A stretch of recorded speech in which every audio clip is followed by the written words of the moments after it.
Yeah, Moses, I guess could you just speak to the importance of, I guess, going 2-0 this week, picked up a couple big road wins, um, and then Justin Smith's game too. I think he had 19, and I think Coach said that it was probably one of his better games of the season.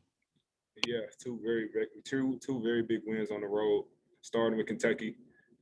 I mean, a big game. You know, everybody grew up watching Kentucky and everything, and that was just an experience to be able to go to their floor at Rupp Arena and get the win. And then this one was, I'd say, even bigger this season for sure, with them being number 10 in the country, and then us retaliating from last time we played without Justin, and then he just came back with vengeance this time. I mean, he had a different look in his eye. He was just determined to get us this quad one win, and that's what we did. Hutch. Moses, coach was saying how, sometimes with the team that lets a game slip at the end of regulation, there's a letdown and, it flips the other way in overtime. How did y'all avoid that letdown in overtime?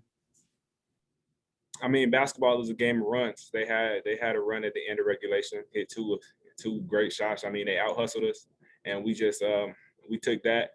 We took that. I mean, we could have looked at that and just been like, oh man, they hyping, we down. But now we took that as they punked us right there. So now we got to retaliate, and that's what we did in overtime.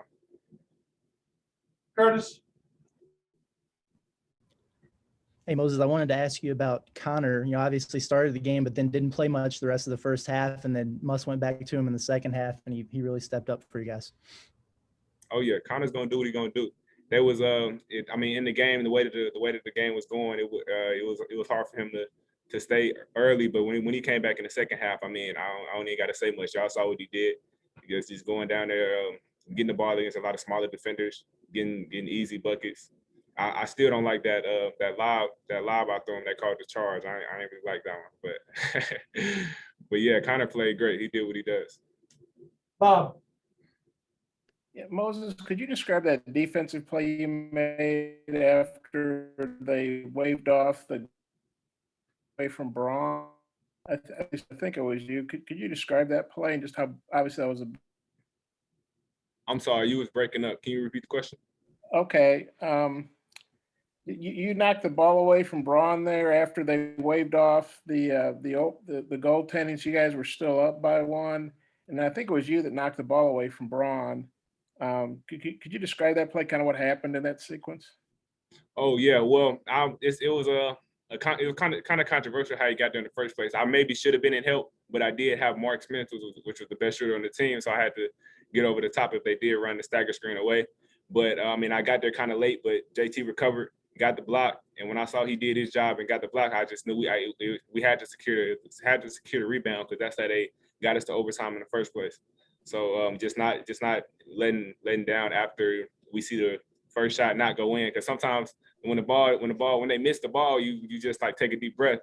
In that quick second, if the other team is reacting faster than you are, that's how they make a play on the ball. So we just have to stay alert. And then I guess this was the first top 10 road win for Arkansas since 2006 when they beat Tennessee. How does that feel to get such a big win and do it on the road? And also the eventual loss, these guys gave you your only home loss too. Yeah. It feels great. Every win feels great because none of them come easy. We put a lot into each game.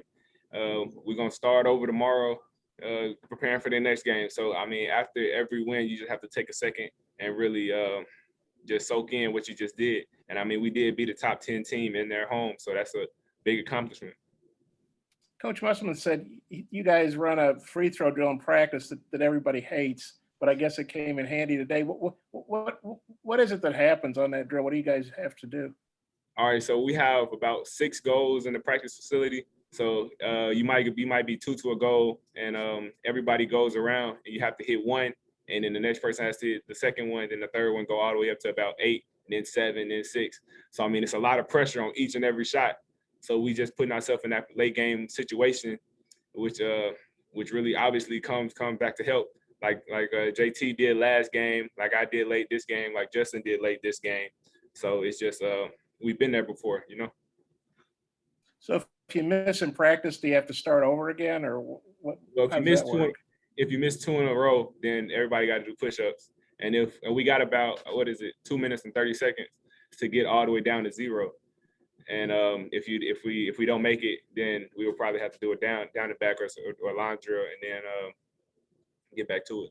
And if we're not making it, we'll be there all night. I promise you. Yeah. Are you glad he makes y'all do that drill because it helps you come through and pressure games? Yeah, I am. I mean, it puts us in that situation. So when we're in an in-game situation that's like the one that happened today, I mean, I feel like I've been there before, every day, almost.